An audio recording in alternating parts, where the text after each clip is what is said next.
L'invité de la matinale, Pierre-Hugues Dubois. Et votre invité ce matin est le grand rabbin de France, Haïm Korsia. Vous le recevez entre deux week-ends très importants pour la communauté juive, avec la fête de Rosh Hashanah le week-end dernier et Yom Kippour dimanche prochain, le jour du grand pardon. Bonjour Haïm Korsia. Bonjour.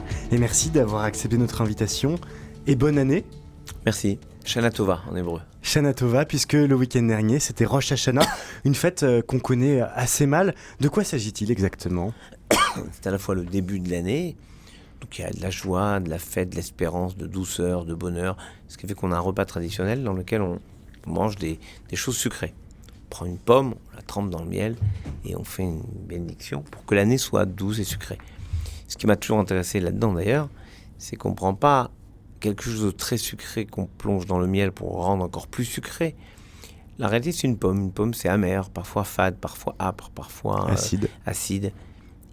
Comme notre vie, qui est parfois douce, mais parfois amère, parfois âpre, parfois acide, parfois fade. Et on trempe dans le miel, comme si on demandait à Dieu de nous donner la force de pouvoir toujours rendre doux tous les moments de notre vie, quels qu'ils soient. Et je crois que dans une société comme la nôtre aujourd'hui, qui manque d'espérance, qui a le sentiment que tout va mal, que tout va aller plus mal, il est bon d'avoir un moment où on se dit, mais après tout, est-ce qu'on a une année aussi misérable qu'on veut bien le dire parfois ? On a eu des grands bonheurs, on a eu des réussites, puis on est là. Il y a du miel dans nos vies. Il y a du miel dans notre vie, il faut simplement savoir le percevoir, et sinon, le fabriquer et l'offrir aux autres. Le week-end prochain, ce sera Yom Kippour, sans doute la fête la plus importante, le jour du pardon. Alors, presque la plus importante. La fête la plus importante, c'est le Shabbat, c'est tous les samedis. Malheureusement, c'est toutes les semaines, ou heureusement. Et le problème des fêtes récurrentes, comme le samedi, c'est que comme elles sont toutes les semaines, on finit par s'habituer, même si c'est un moment extraordinaire. Alors évidemment, Kippour, ça vient qu'une fois par an. Alors on se dit c'est plus important. Et tout le monde le dit, vous avez raison. La réalité, je crois qu'il faut être capable de comprendre qu'il y a de la grandeur dans la régularité. Et la fête la plus importante de notre calendrier, c'est le samedi.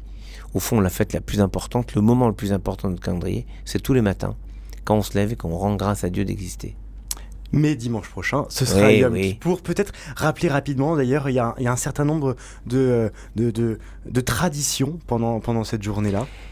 Alors, évidemment, c'est un jour de jeûne, donc on peut ni boire ni manger pendant 25 heures, depuis la veille au soir, depuis dimanche soir jusqu'au lundi soir. Ni boire ni manger. On a l'habitude de ne pas mettre des chaussures de cuir, comme si, finalement, on avait conscience que tout l'apparat de la vie, il est finalement secondaire par rapport... Il faut se défaire de ce qui est rutilant. Oui, finalement revenir à l'essentiel. Et je crois que dans notre société aujourd'hui, c'est des moments qu'on doit être capable de se protéger pour nous. Alors nous, on a la chance d'avoir ritualisé dans notre calendrier, c'est le jour de Kippour. Mais même si on n'est pas juif, on peut le faire à sa façon, peu importe le moment. Et on peut le faire plusieurs fois, même dans la semaine. Remettre les choses dans la hiérarchie réelle. Qu'est-ce qui est important ? Qu'est-ce qui est secondaire dans la vie ? Finalement, on se bat pour des choses et on se rend compte que, au fond, est-ce qu'on a vraiment besoin ? Vous voyez, par exemple, le Shabbat ou Kippour, Rosh Hashanah, on ne va pas prendre notre téléphone portable. Aujourd'hui, c'est impossible de vivre sans votre téléphone portable. 25 heures sans téléphone portable. Vous faites de la radio, vous avez votre téléphone à côté de vous. Tout à fait. Les jeunes, enfin les moins jeunes d'ailleurs, on est à table, au restaurant, avec des amis, des proches de la famille, et on a un téléphone.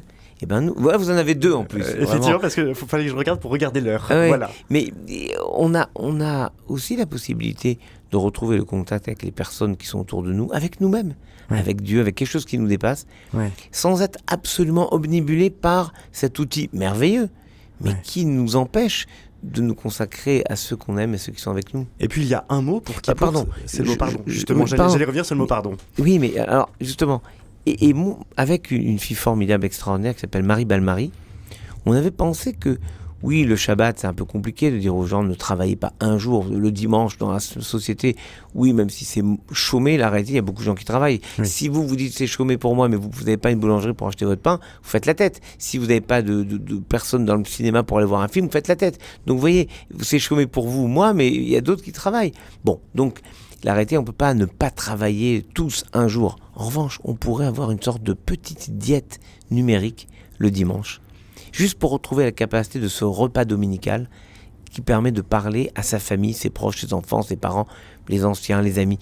Celles et ceux pour lesquels on a substitué un outil qu'est le téléphone au lieu de les voir en réalité. Alors vous avez raison, c'est le grand pardon, au sens que c'est Kippour, c'est le temps où, pour être certain que Dieu va nous pardonner, on commence par pardonner aux autres et peut-être plus encore à se pardonner soi-même.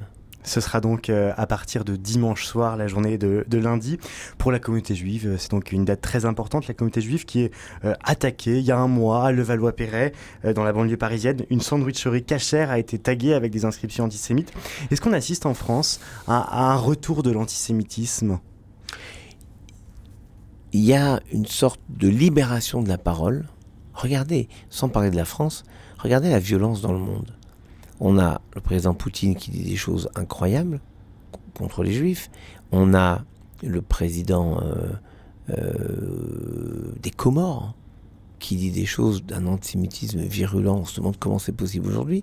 On a le président tunisien qui, il y a 2 jours, a déclaré que la tempête, parce qu'elle s'appelait Daniel, était probablement une engeance sioniste. Enfin, il faut juste comprendre qu'à un moment, l'antisémitisme est une folie. Et de vous à moi, le monde entre dans une forme de folie que j'ai du mal à accepter et contre laquelle on doit s'élever, même si on est loin. Vous parlez juste avant l'entretien de ce qui se passe au Haut-Karabakh. Je ne comprends pas qu'on ne protège pas l'accès des biens, de la nourriture, de la boisson à des populations arméniennes qui sont en territoire azéri.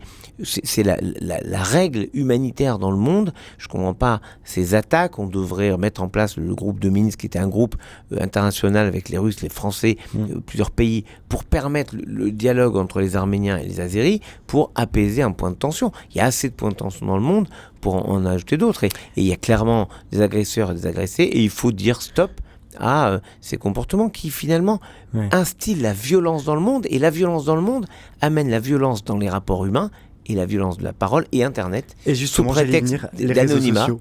Voilà. Lundi dernier, Benjamin Netanyahou, le Premier ministre israélien, qui a demandé à Elon Musk de mieux lutter contre l'antisémitisme.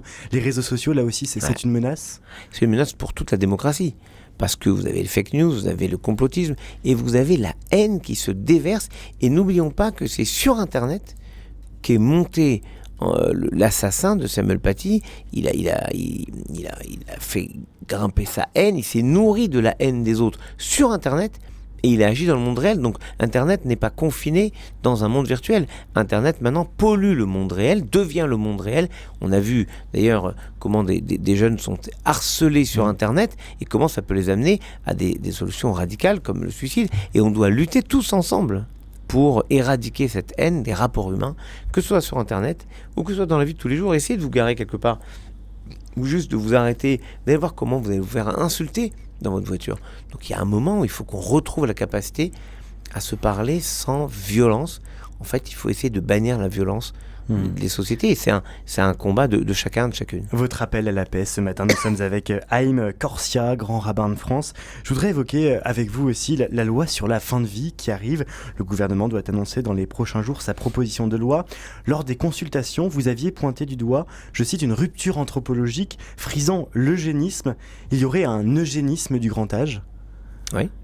Oui, parce que on ne peut pas proposer comme seule solution à des gens qui sont en attente de fraternité, de présence humaine, de dire puisque on ne sait pas comment faire, on va te tuer.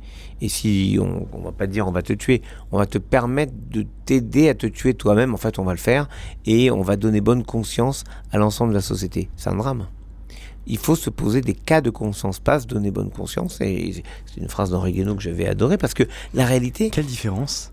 Parce que quand vous donnez bonne conscience, c'est vous vous dites, bon, c'est bien, c'est dans la loi, c'est permis, j'ai le droit, donc je ne vais pas me poser de questions. Vous faites les choses, sans état d'âme. Sans état d'âme. Vous débranchez votre âme, et vous le faites.